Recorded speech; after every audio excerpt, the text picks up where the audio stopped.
Reciban un cordial saludo.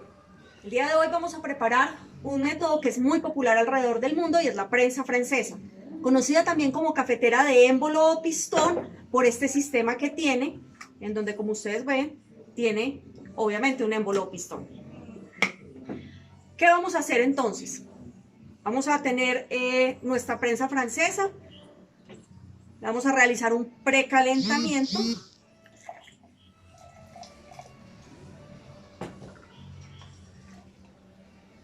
Y adicionalmente vamos a limpiar también el filtro que tenemos en la prensa.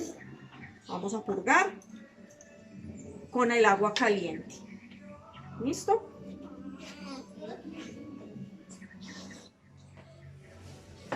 Desechamos el agua.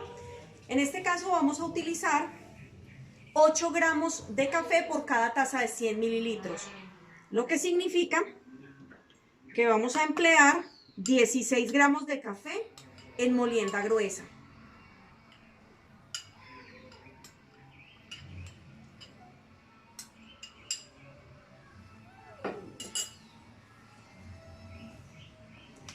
Si tenemos gramera, bueno, es fácil, ponemos la gramera, taramos y empezamos a adicionar el agua. Si no, ¿qué vamos a utilizar?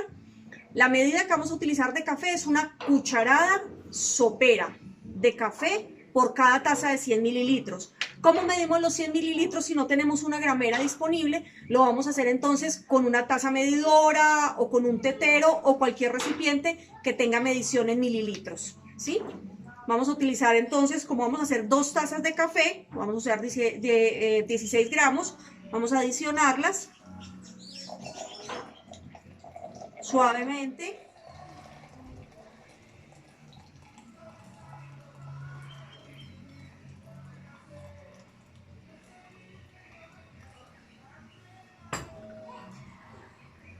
Retiramos de la gramera para no dañarla.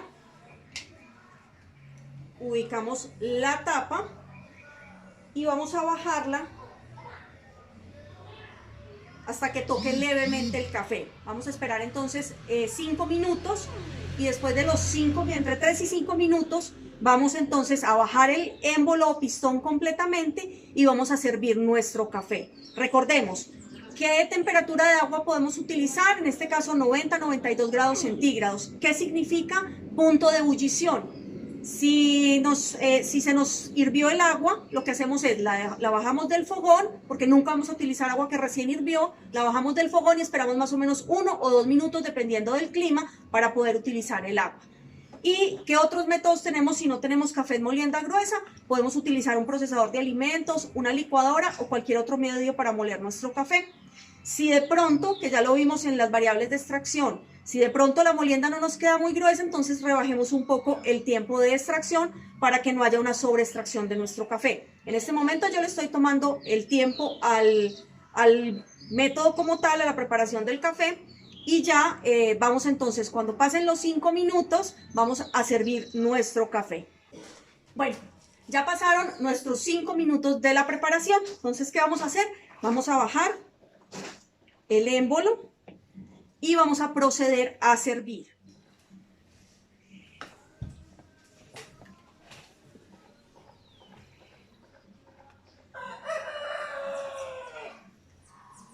Algo que es muy importante.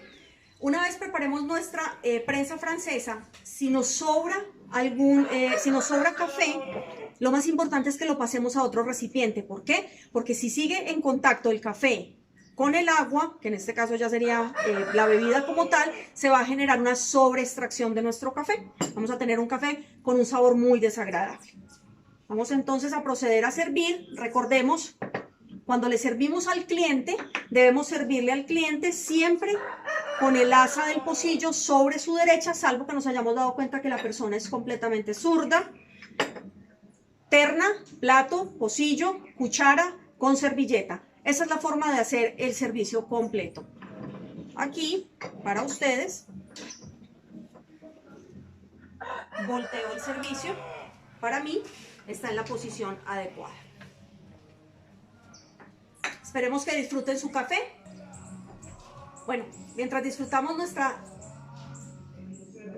taza de café, vamos a hablar un poquito sobre los orígenes de la prensa francesa. Recordemos, también cafetera de émbolo de pistón. Sus orígenes son inciertos, realmente no se tiene conocimiento o se pelean realmente el surgimiento como tal de la prensa francesa, tanto Francia como Italia. Se dice que en 1852 Meyer y Delforge en Francia hacen el primer prototipo de lo que es una prensa francesa y lo patentan, y posteriormente en Italia, en el año de 1929, Attilio Calimani también patenta un nuevo diseño, una nueva forma de prensa francesa, y le va haciendo además modificaciones a lo largo del tiempo. Y nuevamente en 1958, Falguero Bondani diseña, ¿sí? O rediseña como tal una prensa francesa y genera también una patente. Lo que realmente es importante es el auge tan grande que tuvo la prensa francesa en los años 60 en Francia, y que de Francia como tal se empieza a comercializar ya de manera pues de llegar a todos los hogares con una compañía del Reino Unido.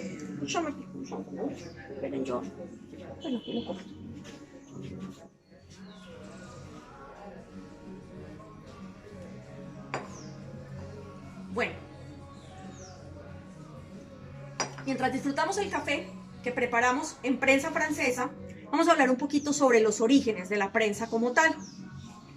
Se dice, algunos sostienen que la prensa francesa como tal nace en Francia, otros dicen que realmente nace en Italia pero se hace popular en Francia, de ahí su nombre.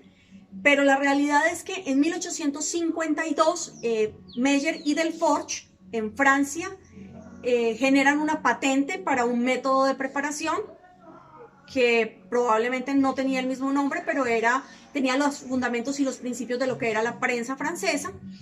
Y posteriormente en Italia, en dos tiempos, en dos momentos de la historia, en 1929, Attilio Calimani hace un diseño como tal de una cafetera y la va rediseñando durante varios años, ¿sí?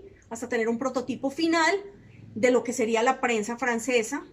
Él patenta nuevamente, y en 1958 otro italiano, Falguero Bondani, también hace exactamente lo mismo, hace un diseño de prensa francesa y lo patenta.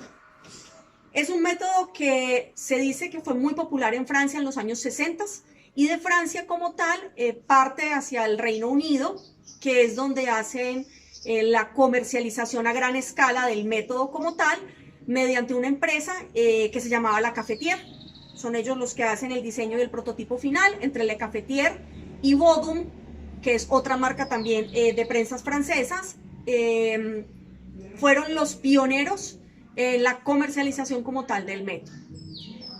Ya ustedes los invito a que revisen en redes, porque esto que yo les enseñé es la forma básica de preparar una prensa francesa, pero formas de preparar prensa francesa hay muchas. Incluso se las recomiendo porque es un método en donde, además de preparar café, podemos utilizarlo también para hacer infusiones con hierbas aromáticas o flores, y donde podemos además texturizar la leche para hacer un rico y delicioso capuchino casero.